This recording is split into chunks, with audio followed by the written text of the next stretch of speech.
Cerita manhwa ini akan diawali dengan diperlihatkannya sebuah apartemen di pusat perkotaan Korea di malam hari.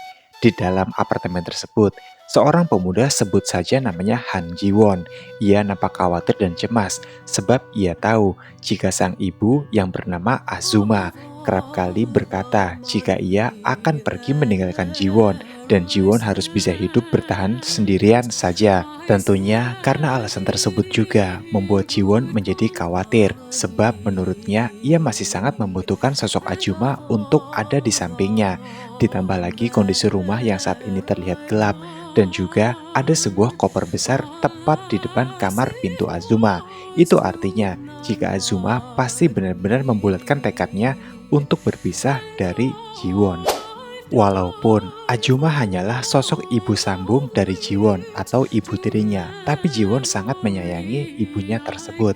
Karena hal itu, ia mencoba berdiri di hadapan pintu kamar Azuma untuk melongok apakah sang ibu tiri masih ada tertidur di dalam sana dan tidak meninggalkan Ji-won sewaktu Ji-won tertidur tadi. Walaupun Ji-won sadar betul jika ini adalah perbuatan tabu atau kurang sopan menurutnya, tapi rasa ingin tahunya itu sungguh sangat kuat. Alhasil Ji-won memberanikan diri untuk mengendap-endap masuk mengecek keberadaan Azuma di dalam kamar. Seketika itu juga hati Ji-won pun merasa senang. Ia menjadi sangat lega mendapati sang ibu tiri Azuma masih terlelap tidur di atas kasur kesayangannya. Tapi cuy, pas lihat Azuma lagi tidur, si Ji-won ini pikirannya jadi traveling kemana-mana. Alhasil dia tuh, ya kalian nanti lihat sendirilah di manhwanya itu Ji-won ngapain. Ya sebenarnya sih si Azuma itu sadar cuy, dan dia tahu kalau si Ji-won itu lagi ngapain. Tapi dia nggak mau ambil pusing gitu. Menurut Azuma ya udahlah. Si Ji-won ini kenapa bukan tidur malah ngajak push rank? Keesokan harinya, matahari pun bersinar cerah, cuaca sangat cerah di sana. Ji-won mengawali aktivitasnya seperti biasa. Ia pertama-tama sewaktu bangun tidur langsung menuju ke dapur dan melihat Azuma yang sedang menyiapkan sarapan untuk makan mereka berdua di pagi ini. Azuma pun nampak memasak masakan yang sangat lezat. Ia pun meminta Ji-won untuk segera menunggu di meja makan sebab makanan sudah siap dan mereka harus segera cepat makan karena waktu yang sudah siang. Silakan, mari kita makan bersama. Ya, terima kasih.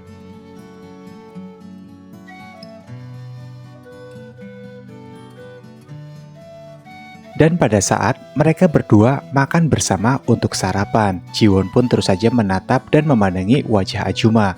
Membuat Azuma pun menjadi bingung dengan sikap dari Ji-won tersebut. Saat ditanya kenapa Ji-won menatap wajahnya, Ji-won hanya menggelengkan kepala sebab ia hanya teringat satu hal, memorinya sewaktu ia masih kecil. Jadi cuy, jadi dulunya tuh gini, si Ji-won ini itu kan ibunya nggak tahu meninggoy atau gimana lah, nggak diceritain di manhwa ini. Tapi yang jelas si bapaknya itu nikah lagi sama si Azuma ini. Dan sejak saat itu Azuma udah resmi jadi ibunya si Ji-won. Dan dia tuh urusin Ji-won dengan penuh telaten gitulah. Tapi nggak tahu kenapa di tengah-tengah jalan pernikahannya itu si ibunya Azuma ini ditinggalin gitu aja sama bapaknya Ji-won. Seolah-olah bapaknya Ji-won tuh pergi tanpa memperdulikan Ji-won dan juga Azuma. Jadi sampai detik ini Ji-won hanya hidup bersama dengan ibu tirinya aja cuy. Karena hal itulah membuat Ji-won berat banget buat ngelepas Azuma dari pelukannya. Jadi Ji-won udah ngerasa kalau Azuma ini adalah ibu kandung Ji-won sendiri. Yang kemudian mereka pun sangat menikmati sarapan itu. Azuma juga terlihat menyuapi Ji-won. Ia menganggap jika Ji-won adalah putra kandungnya, walaupun Azuma hanyalah ibu sambung dari Ji-won. Singkatnya, karena kasihkan mengobrol, tanpa sengaja mereka pun hampir kesiangan. Azuma sangat panik saat melihat jam. Saat ini di ponselnya sudah menunjukkan tepat jam 8 pagi, yang itu artinya hanya 1 jam dari sekarang ia harus segera untuk masuk ke kantor dan tidak boleh terlambat. Azuma segera bergegas untuk pergi ke kantor. Sementara Ji-won sebelum berangkat kuliah, ia terlebih dahulu membereskan sisa-sisa dan juga bekas sarapan mereka barusan. Cerita pun kemudian berpindah ke kampus Ji-won. Seusai pulang kuliah, Ji-won bersama dengan sahabat setianya yang bernama Jun. Di sana Jun berusaha buat ngehibur si Ji-won yang kayaknya lagi murung gitu dengan cara memamerkan otot dan juga memamerkan betapa banyak cewek-cewek cantik di kampus mereka ini. Kemudian cerita pun berfokus pada seorang primadona atau idola wanita di kampus itu. Dia bernama Soyeon, yang dimana saat ini Soyeon pun sedang dikejar-kejar oleh salah seorang laki-laki yang sangat suka dengan Soyeon. Tapi Soyeon sama sekali tidak menggubrisnya. Jun lalu memberitahu Jiwon jika Soyeon, sosok gadis yang paling cantik di kampus itu, melintas tepat di hadapan mereka. Tapi cuy, si Jiwon itu sama sekali nggak tertarik sama Soyeon karena di dalam pikirannya saat ini hanyalah Azuma, ibu tirinya aja. Lalu singkat cerita, Jun pun meminta Jiwon untuk membantu Soyeon dengan mendekatinya supaya pria itu pergi.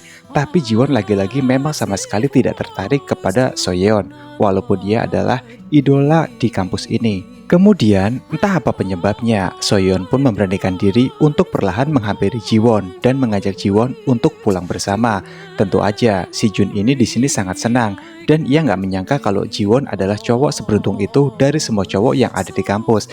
Tapi lagi-lagi cuy, si Soyeon itu dicuekin sama Jiwon. Jiwon sama sekali menolak dan berkata pada Soyeon jika dirinya harus segera pulang sebab ibu tirinya di rumah sudah menunggunya dan harus memasak untuk makan malam mereka. Melihat sikap acuh dari Jiwon tersebut yang menolak untuk pergi bersama dengan Soyeon, Jun lalu berkata, ini bocah tuh sebenarnya waras gak sih?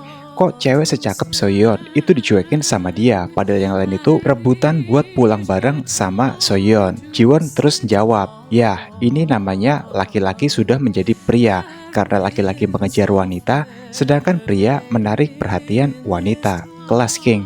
Perlahan tapi pasti, Jiwon pun melangkah pergi meninggalkan Jun dan juga Soyeon. Ia pulang ke rumahnya dengan menaiki sebuah bus seperti biasa. Di dalam bus, hati Jiwon pun sangat ketakutan, mengingat jika Azuma mungkin bisa pergi sewaktu-waktu. Contohnya seperti saat ia sedang bersekolah di kampus seperti sekarang. Kemudian tak lama, Jiwon pun akhirnya tiba di apartemen miliknya. Di sana ia pun terkejut saat masuk ke dalam apartemen. Rumah sudah seperti kapal pecah, baju-baju berserakan dan barang-barang yang lainnya juga. Satu yang dituju oleh Jiwon saat itu adalah kamar dari Azuma. Ia berteriak sangat lantang, memanggil nama Azuma, berharap jika Azuma masih ada di dalam kamarnya. Sewaktu Jiwon sudah membuka pintu kamar Azuma, hatinya pun lega. Nafasnya pun mulai reda saat ia melihat jika Azuma saat ini sedang berada di kamarnya untuk membereskan semua baju yang tadi ia cuci semuanya. Gabut banget ya si Azuma, baju selemari dicuci semua. Jiwon yang di sini benar-benar takut kalau Azuma ibu tirinya tuh bisa aja sewaktu-waktu pergi ninggalin dia kapan aja. Jiwon meluk erat Azuma. Hal itu pun membuat Azuma menjadi sangat bingung dengan sikap Jiwon. Tapi di lain sisi ia memaklumi dengan apa yang dilakukan oleh Jiwon padanya. Tak cukup sampai di situ, Jiwon pun memohon dan sedikit meminta serta sedikit memaksa juga pada Azuma agar sebaiknya nanti malam sewaktu sebelum mereka tidur, Azuma mau tidur bersama dengan Jiwon untuk menceritakan sebuah dongeng seperti ia masih kecil dahulu. Singkat cerita, malam pun akhirnya tiba. Jiwon pun di sini harap-harap cemas. Ia tidak yakin jika Azuma mau datang untuk menuruti apa yang tadi sore ia katakan. Tapi tiba-tiba saja secara perlahan pintu kamar Jiwon pun terbuka dan ia pun melihat berdiri di depan pintunya. Saat ini Azuma sudah datang untuk menepati semua yang ia katakan tadi sore pada Azuma. Ditambah lagi Azuma juga mengenakan sebuah baju dinas dokter-dokteran sesuai apa yang diminta oleh Jiwon.